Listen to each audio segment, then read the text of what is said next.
Le Premier ministre, le général de division Abdoulaye Maïga, accompagné du ministre de l'Économie et des Finances, a animé un point de presse ce lundi 10 février à la primature.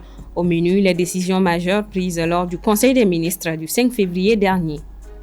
Les associations de la presse audiovisuelle et en ligne expriment leur inquiétude face à la mise en application des arrêtés de la HAC sur la redevance annuelle des services de communication audiovisuelle. Elles appellent au dialogue et exigent un retrait de la mesure.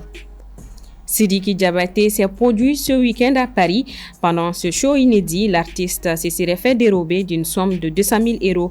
Restez connectés pour plus de détails. Et c'est parti pour une nouvelle semaine. Ravi de vous retrouver, fidèles téléspectateurs. Bonsoir à toutes et à tous. Bienvenue aux informations. Le Premier ministre, le général de division Abdoulaye Maïga, accompagné du ministre de l'Économie et des Finances, ont animé un point de presse à la primature ce lundi 10 février sur certaines décisions prises par le Conseil des ministres du mercredi 5 février 2025. Djaneba Samake. La taxe sur l'accès au réseau des télécommunications, la taxe sur l'achat des crédits ou des boissons alcoolisées et la question des fonds de soutien aux projets d'infrastructure de base et du développement social. Tels sont les sujets abordés lors de ces points de presse. Ces prélèvements prévus devront contribuer à lutter contre le terrorisme et à relancer l'économie, à commencer par le secteur de l'énergie où l'État a investi en cash plus de 421 milliards de francs CFA entre 2021 et 2022. Selon les ministres de l'Économie et des Finances, ces différents décrets ont été pris sur la base d'un certain nombre de rencontres avec cette association de consommateurs qui n'ont pas soulevé d'objection. Donc, on a échangé, ils ont trouvé que c'était très bien. Le taux de TARTOP qui s'applique directement au chiffre d'affaires des entreprises, les 0,50 de contribution spéciale directement au chiffre d'affaires des entreprises, la taxe sur les boissons alcoolisées, évidemment, c'est une taxe sur les boissons alcoolisées. Et il y a uniquement cette taxe-là, cette contribution qui est directement prélevée, directement en tout cas, sur les consommateurs. La collecte de ces montants peut amener l'État dans les 140 milliards de francs CFA par an. Un montant qui doit permettre à investir dans le secteur de l'énergie afin que la société EDM SA puisse vendre l'énergie à 90 ou à 110 francs le kilowatt. Toutes choses qui vont faire que ces mêmes entreprises seront les premiers bénéficiaires de ces investissements. Les ménages ne seront pas en reste. La route de Kati, c'est à peu près 80 milliards à 90 milliards. La route de Koulikoro, l'hôpital militaire, 33 milliards. Donc tous ces investissements que nous faisons, c'est vraiment pour permettre et créer un cadre qui permette donc aux populations, de permettre aux entreprises donc d'évoluer dans un cadre serein. Le prix auquel nous avons aujourd'hui, le prix auquel nous avons l'électricité, n'est pas un prix normal, c'est un prix qui est, disons, qui repose sur le tarif social. Donc il faut qu'on trouve quand même un moyen de compenser ce tarif social en évitant, bien entendu, suivant les instructions du chef de l'État, de démanteler ce tarif social, de faire en sorte que les citoyens maliens puissent continuer à accéder donc à l'électricité à un prix défiant toute concurrence. Nous fondons beaucoup d'espoir sur ce fonds comme mécanisme en tout cas, de résolution de la crise énergétique. Une fois mise en œuvre, cette augmentation de la taxe sur les services télécoms peut contribuer à augmenter les recettes du gouvernement malien. Toutefois, il faut noter que le projet de loi adopté par le Conseil des ministres sera soumis à l'approbation du Conseil national de transition, l'organe législatif, avant d'être éventuellement promulgué et mis en vigueur. Les associations de la presse audiovisuelle et en ligne du Mali expriment leurs vives préoccupations face à la décision de la HAC qui souhaite mettre en application des arrêtés fixant les montants et les modalités de paiement de la redevance annuelle pour l'exploitation des services de communication audiovisuelle. Les acteurs appellent au dialogue et exigent un retrait.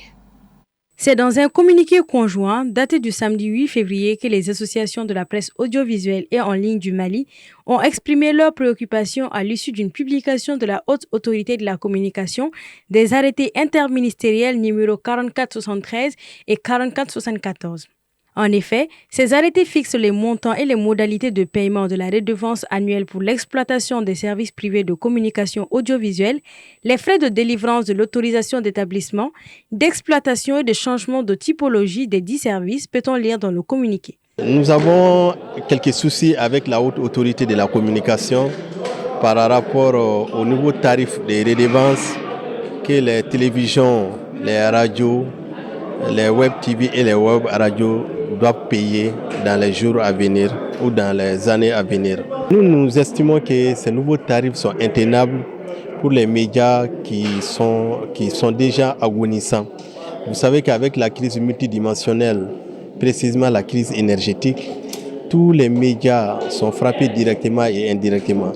Avec ces nouveaux tarifs, nous estimons que les médias maliens ne sont pas en mesure de payer ces redevances parce qu'il y a une légère augmentation un peu. En effet, en réponse à la notification de la HAC, les associations de la presse audiovisuelle et en ligne du Mali, notamment l'Union des radios et télévisions libres du Mali, l'Association malienne des télévisions, l'Association des professionnels de la presse en ligne du Mali, l'Union des radios privées du Mali et l'Association des éditeurs de la presse privée avaient tous demandé de surseoir à ce projet. Mais, dans une nouvelle correspondance, la HAC les a informés de la signature de ces arrêtés et de sa volonté de les mettre en application.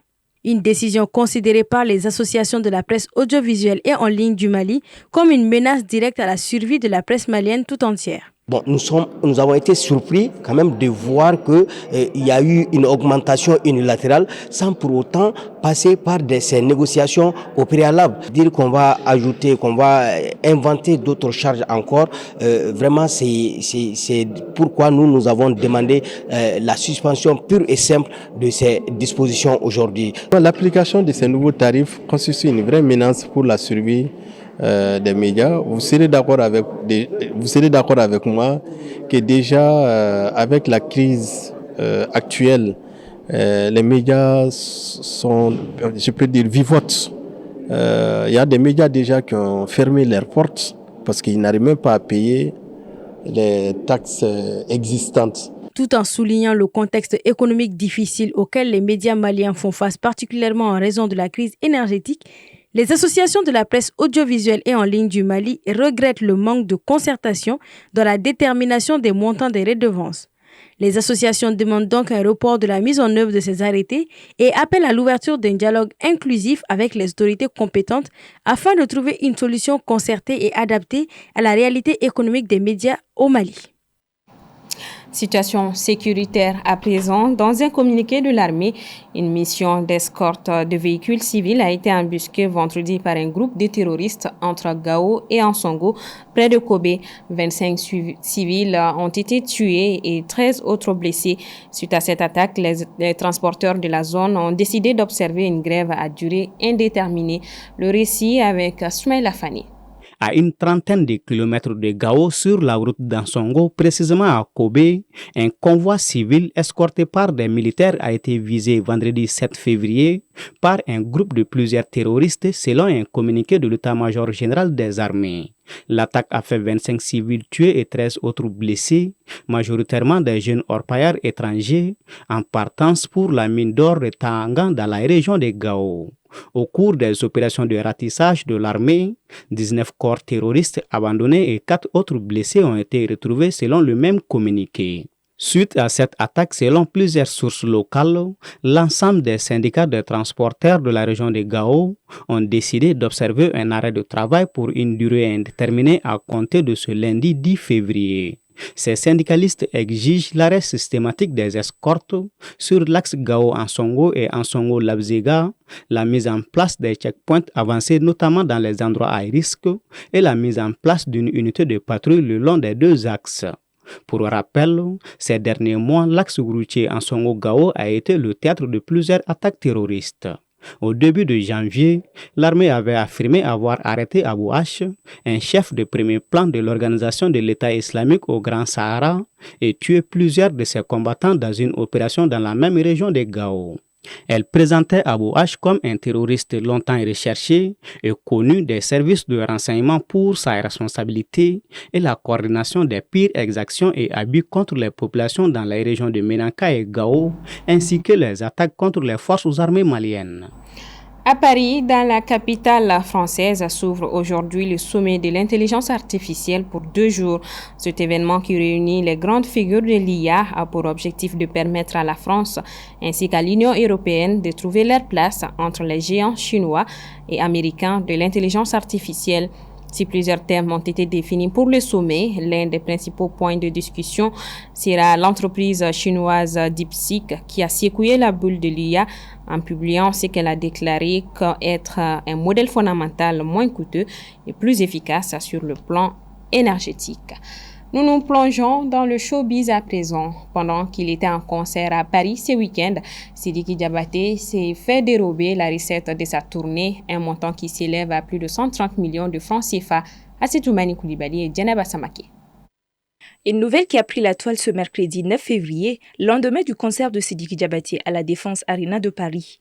Au moment où la star du Kora se produisait devant des milliers de spectateurs en Inter samedi soir, des malfaiteurs armés se sont introduits dans la même soirée au domicile de sa sœur, qui dirige sa société de production, alors que la babysitter gardait les enfants de la sœur. Selon la source policière, dans une dépêche de l'AFP dimanche, je cite, « Les malfaiteurs ont demandé à la nourrice qui était là de se mettre à genoux et de se retourner. Ils sont partis avec le coffre-fort. » Elle ajoute qu'aucune violence physique n'a été exercée. La nourrice ne parlant pas français, la police n'a été appelée que dans la nuit, au retour du propriétaire des lieux, a indiqué le parquet.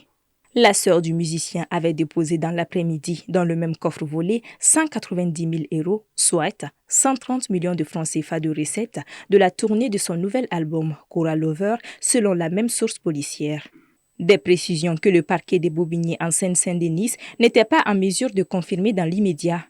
À noter que dans le cadre de son nouvel album, Sidiki Diabaté est en tournée en France et en Belgique depuis le mois de décembre. Point final à ce 19h45. Merci à vous de l'avoir suivi. Le programme continue sur la télé qui vous allume. Bonsoir à tous.